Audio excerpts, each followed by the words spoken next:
is an area along the Toronto River Park Trail near 875 North Cornell Street that has a mass expanse of green space and an old pump track.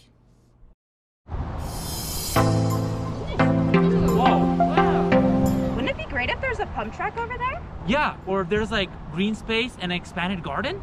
And maybe some exercise equipment.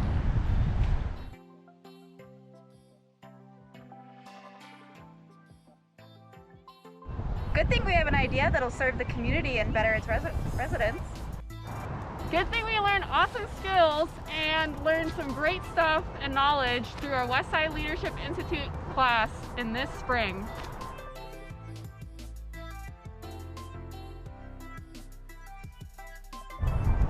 As part of our project, we'd like to expand the community gardens out into this open space and have opportunities for educational enlightenment about healthy food and growing. Awesome. So this is the site of the future pump track. There used to be a pump track here previously that the residents had built in for themselves and for their families and kids, but with the new reclamation facility and a water treatment facility, there was an opportunity to actually expand this pump track, and this is something that Salt Lake City has been interested in pursuing. So with the Westside Leadership Institute, we are really interested in helping advance those conversations and promoting the pump track being built in this location.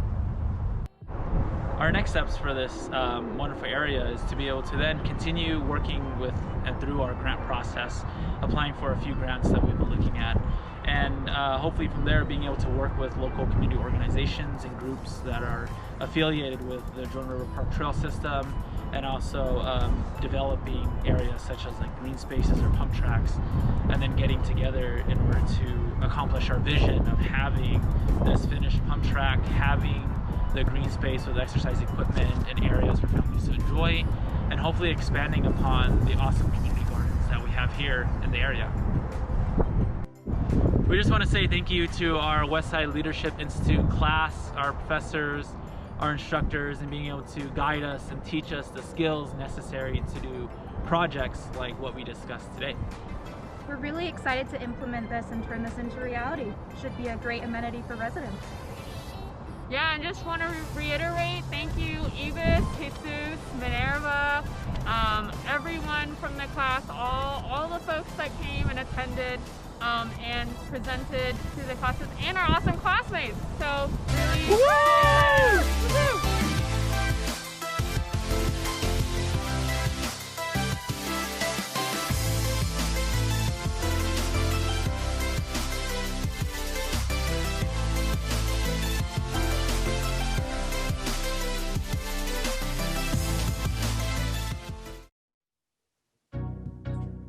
So this is our project for the Westside Leadership Institute. We are the Arts and Culture team, Melanie, Windia, myself, Maria, and Ahmed. We are the We Plaza on 9th, where the West and East meet. Our vision statement is a unified community that aims to dismantle cultural inequities by utilizing and strengthening existing diverse local arts and cultural resources like food, music, art, heritage, facilities, and cultural infrastructure. Our purpose statement is to support equitable planning, development, and cultivation of space for art and culture for the diverse Westside community.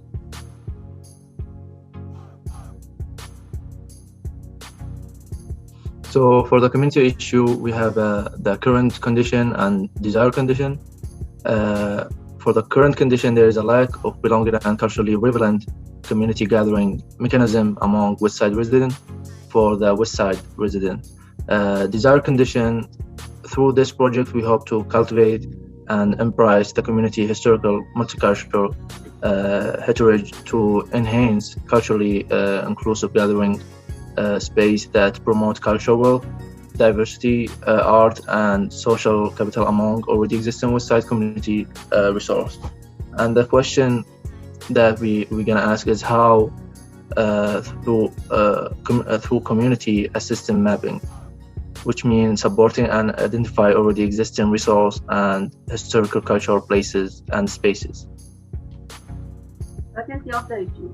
The Westside continues being pushed out in the name of the culturally apathetic development. Energize the Westside community through diversity of art and culture. Established communities need to be proactive about what they expect from planners, stakeholders, and developers. The city needs to be intentional about protecting local business owners and their patronage needs when considering new commercial and residential development. Need of space and place for mind relaxation and connection of following intentions: individual, community, national and global isolation and disengagement. Communities of color are carving a place and voice in rapidly shifting and largely white, wealth-driven development. Through this project, we plan to start this with placemaking. Placemaking is a way of activating an environment, a neighborhood, to strengthen community cohesion and reduce social isolation. As you can see on the picture above, there is an empty alley that isn't providing any activity. And on the right side, after placemaking, after placing art and cultural feel, there's more gathering in that space.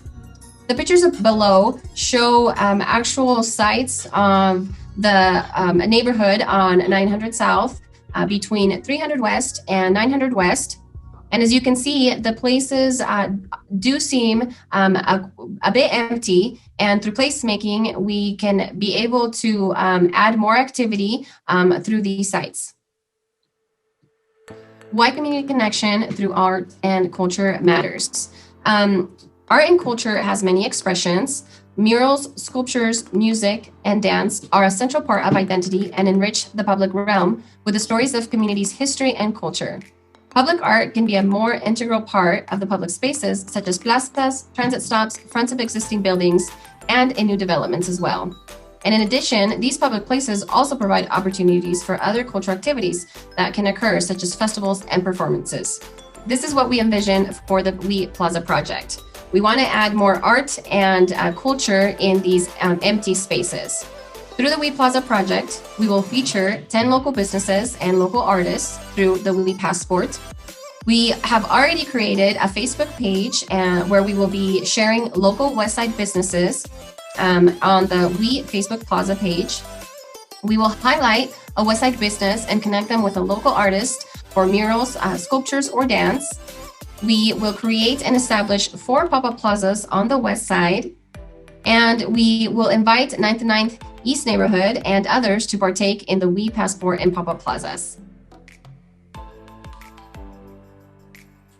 And just to wrap up, some businesses and places that we've identified that could possibly benefit from creating placemaking projects, connecting businesses with artists, are the Spice Kitchen, Community Wasatch Garden, International Peace Garden, the Megway Rose Printing Company, so many places along both 9th South and 9th West that could really be activated by the assistance of just a little bit of cultural cultivation.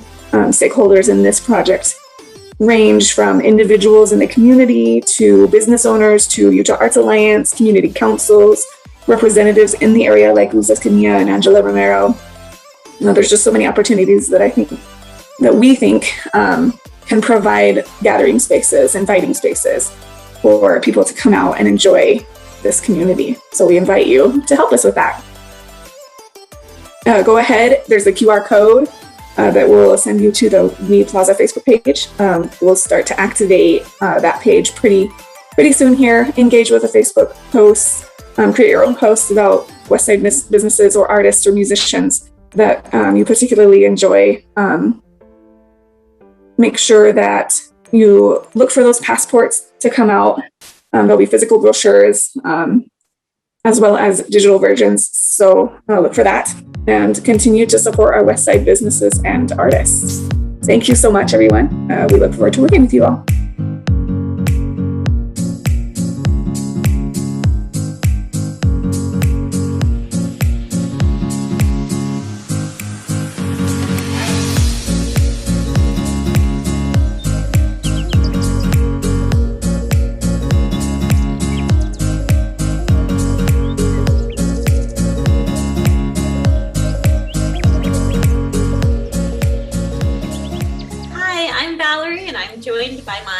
colleague Mike, and we are part of the affordable housing team from the Westside Leadership Institute Spring Cohort. What we wanted to talk about today was when we started the semester, we wanted to look into the problem of affordable housing. And the more that we dove into the problem, the more we realized that affordable housing isn't kind of its own standalone thing. It actually has a lot to do with zoning. And so we didn't think that a lot of people, even we didn't understand what these two things kind of had to do with each other. So what we decided to do was to create and compile a list of resources that can help people become more aware of what affordable housing is and how zoning helps us to be able to create more affordable housing in our state. In the state of Utah in 2017, we were at a housing deficit of like 50,000 houses. And that's only grown in the recent years. In 2020, it's shown that the shortage has continued to spike because people who already live in Utah want to stay in Utah. And so we need to be able to create housing that's affordable for everybody because we all want to stay here. We love the state of Utah. And so being able to influence zoning is a great way for community members to be able to shape their communities, but also help to remedy this housing crisis we find ourselves in. But why should I care about zoning? In the last year, we've seen essential workers praised as heroes throughout the COVID-19 pandemic. The vast majority of these workers require affordable housing options. The Westside has many single-family homes housing essential workers with either roommates or multi-generational families. A recent study by the University of Utah showed that neighborhoods with lower income and minority residents were 10 times more likely to become sick from COVID-19. It is estimated that neighborhoods like Rose Park and Glendale will take up to 15 years to recover from the pandemic, while more affluent locations like Draper and Sandy will bounce back quicker. As the end of the pandemic is in sight, it's important that we continue to honor our essential workers with safe, healthy, and affordable housing options. By reforming zoning laws, we're able to add significant density to the affordable housing stock in our state. So often we wonder, when can we make a difference? And this often comes up when community members see that a new building is going up in their neighborhood that maybe adds too much density or isn't quite in the character of the neighborhood. And by that point, what people don't realize is it's basically too late to make changes to that building because property rights are given to property owners by the zoning that is assigned to their parcels. And so if we want to make a difference in the kinds of affordable housing that are built in our neighborhoods, we need to start looking at zoning right now and what zoning means for the existing community so that then those changes can be put into place so that down the road, the affordable housing options that are pursued are in line with the things that community members want their neighborhood to look like. And so zoning really needs to be something that is looked at immediately so that eventually the affordable housing is something that the neighborhood wants and enjoys. It's easy to feel like the affordable housing crisis is too large an issue for any one person to take on. We definitely felt that way many times during the semester. But we began to think of it like the metaphor, how do you eat an elephant? And it's one bite at a time. It's impossible to solve this problem within the span of the semester, so we created educational bites for folks both familiar and unfamiliar with housing to learn about the issues surrounding the crisis and become advocates for the heroes in our communities. Click the link below to see what we've come up with. We invite you to learn about how you can make an impact into zoning and affordable housing in your own community by checking out these resources that we've compiled at the link to be able to learn about these issues and then to be able to make that change in your community. We're the Community Engagement Group. I'm Megan Spencer. Hi, I'm Ava. Hi, I'm Haley Leake. And we have created this semester an outreach project called Community Academy, which is designed to empower citizens and educate leaders to make cities and participation in the public process more accessible and equitable. So, as previously stated, we are the contributors, and we'd also like to thank our advisors that we've had this semester. And since our project operates within and in conjunction with local government, we would like to preface our presentation with the following acknowledgement. And this quote from Thoreau has inspired and informed us as we've worked on this project, and he says, "I ask for not at once no government, but at once a better government." We recognize that established social, political, and economic systems are inherently racist and deter people from engaging in the public process. Municipal governments can grant us many tools, but without the operational knowledge and ability to participate, it is extremely difficult for citizens to contribute. So empowerment is one of the first steps in the process of dismantling these systemic barriers and creating more equitable cities for all people. And now Haley will outline how we will carry out this project. Thank you, Megan. So we are intending Community Academy to be classes that are to energize and inform stakeholders and activists. So topics will include how and when to provide public comment, powerful ways to advocate for your neighborhood, and how to create new community assets. These classes will be taught in Westside community spaces that are familiar and accessible. And we want them to be convenient. So after work, before a PTA meeting, or even before a community council meeting. So the goal of these classes are to be accessible and the topics timely and relevant. And then we're going to turn it over to Ava, and she's going to go over the issues. The way we define the issue that we came up with is in a two-part system. One is how it interacts with the community, and the second being how local government interacts with the community as well. With the community section, what we found is there's a lack of engagement from different citizens and residents, which leads to a lack of representation, which further leads to less understanding of bureaucratic process, no understanding of the timing of when to engage with this process, and this makes government really inaccessible to the community. From the municipal standpoint, employees don't have the cultural competency or training to be able to enter these spaces. They also don't know how to engage properly to be able to help folks. Often there's barriers such as cultural understanding and linguistic barriers in communicating with these communities.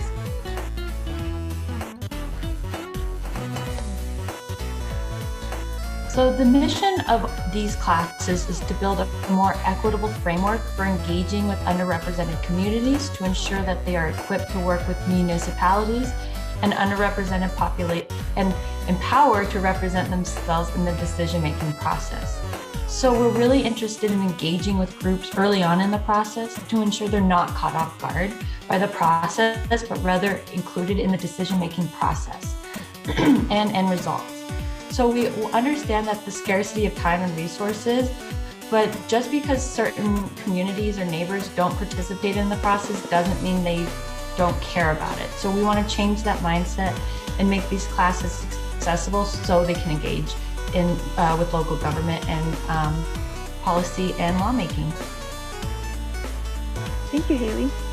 So our vision, just like the issue that we've defined, has two parts, which involve one, the community members, and two, the city's elected officials and city staff that serve them.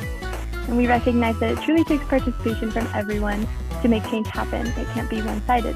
So what we envision is a vibrant community engagement network that empowers citizens to advocate for themselves and become more involved in local government to enact meaningful change, as well as cities that implement culturally competent guidelines to engage and communicate effectively with communities, especially underrepresented populations. And to make this all happen, we have designed a series of workshops oriented to both the public and public servants, the goals and subjects of which we will outline here, starting with Ava. Thank you, Megan.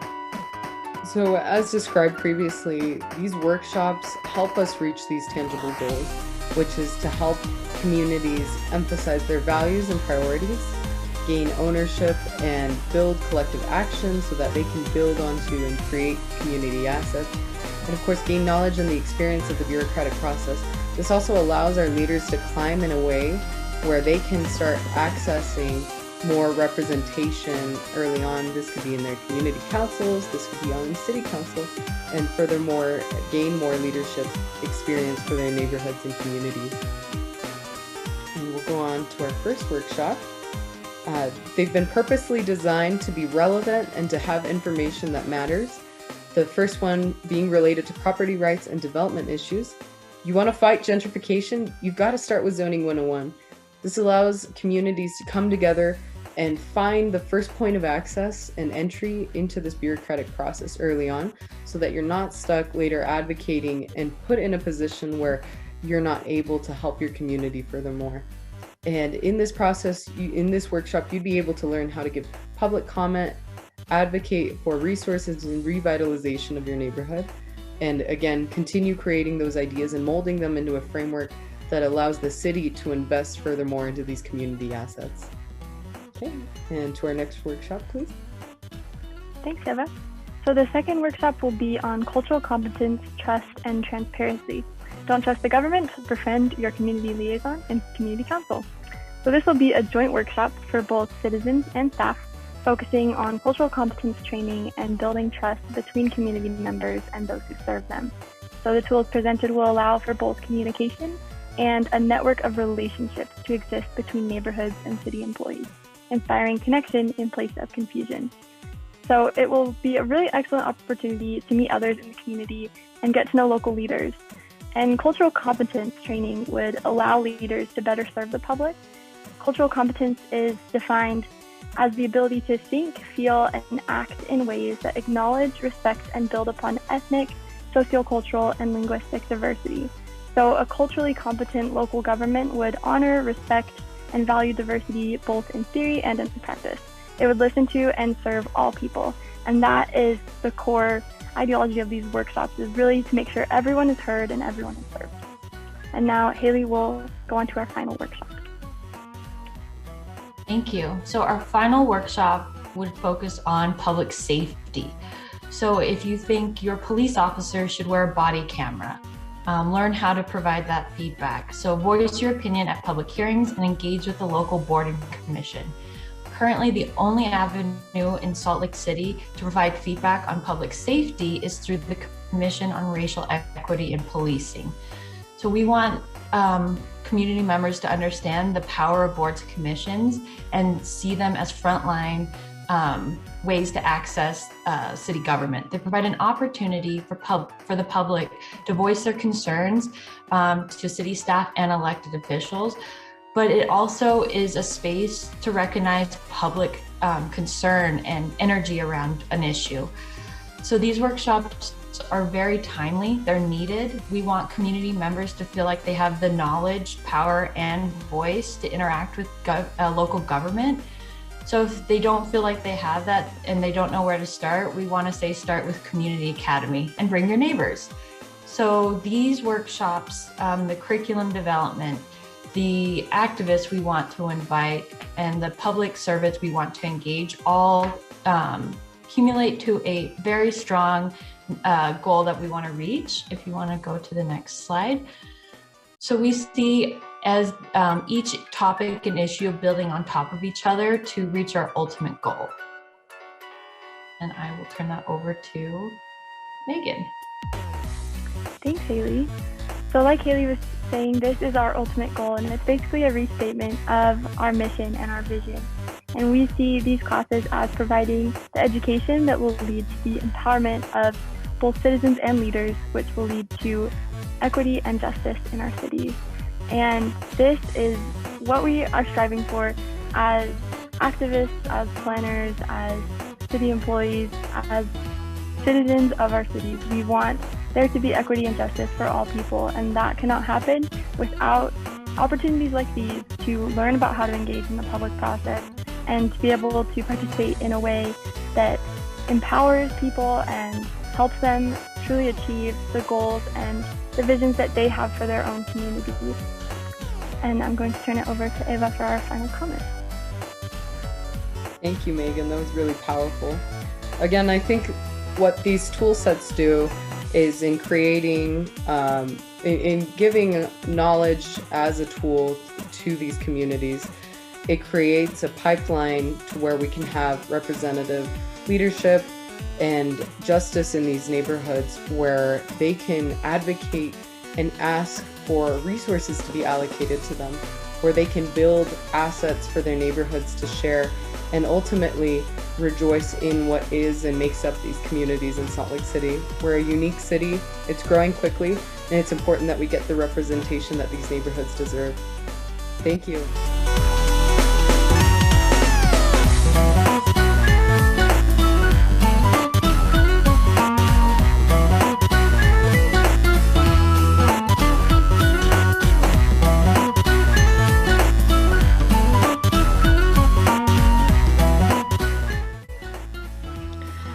Hi, my name is Grace, and today I'm going to be presenting on mental health with the title of Mental Health Matters.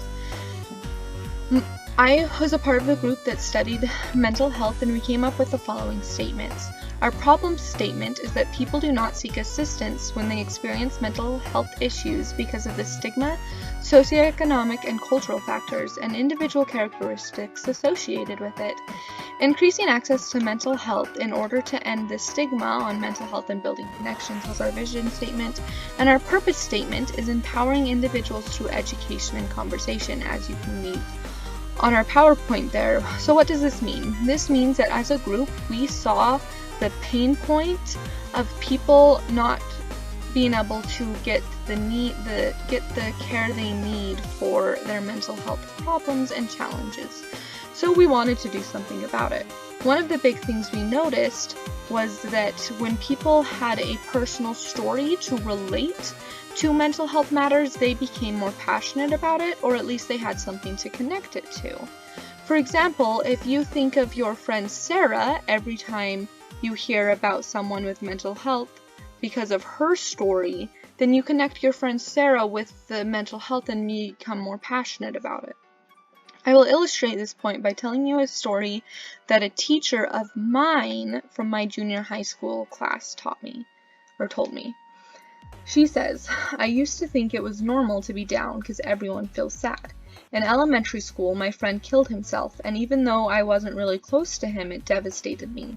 My life during 6th to 8th grade, I was bullied relentlessly and seriously contemplated killing myself. I had thoughts, I had a plan, but something always stopped me. Thank you, God. In high school, I had down weeks and sometimes months, but I distracted myself by staying too busy. So busy, in fact, that I developed other issues. However, as much as I stayed busy, I was still down. A lot. I watched more friends die by their own hand.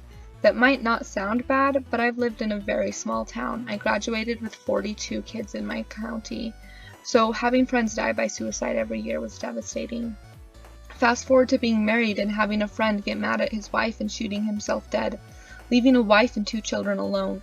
He had his demons and had been planning it since he had started his new job and was waiting for his life insurance to cover self-harm. As I held his wife at the funeral, I was so confused. It was really decent of him to make sure they were taken care of financially, but I know they'd rather have had him to raise those boys and work as a team with his wife. Fast forward again, a friend driving himself off a bridge, leaving family and friends. Fast forward again, a phone call in the middle of the night with a screaming of my name. I grab the phone and check on my children. They're sleeping. Through the tears, I hear my friend on the phone sobbing. He's dead, he's dead, he's hanging there. My best friend's boyfriend had hung himself in the basement on her birthday. He had been fighting his demons and lost. Fast forward to having a career where I feel like I'm making a difference. She was my teacher. Watching students I care for struggle, hearing their stories, having them try to hurt themselves and some of them succeeding, watching the aftermath of attempts, helping to heal them and learn how to live and find their sunshine, watching an amazing friend and coworker who helped me through so very much actually lose their job due to their depression. While all of these deaths sound so final, there are so many rays of light. I learned how to help myself as I helped others. The biggest was helping my friend heal after her world was shattered. She still has PTSD about it. My depression is still there. It's not going away. I find ways to help others and feed off that. I smile at people I don't know, and I listen to friends and students when they need me. I exercise, eat healthy, and watch for triggers in my life. I hope I don't ever reach those bottoms again. I don't want to die, but I'm still scared. But most of all, I have hope. So I hope you see that as I read that, mental health became real. It became relatable, and it became with someone You were able to connect a story to it. And that is what my group wants to capitalize on. What we planned was a Keep Your Sanity fair, and appreciate the fun pun, where we are going to connect fun experiences, fun and relatable experiences to education, communication, and realistic expectations about mental health. We will provide fun activities such as petting zoos, balloon animals, cotton candy, magic tricks to provide a fun atmosphere, but then we will also have educational materials provided by community outreach programs. So with that, what we have to say is please be a part of the movement that changes secret suffering to communal conquering for yourself and those you love.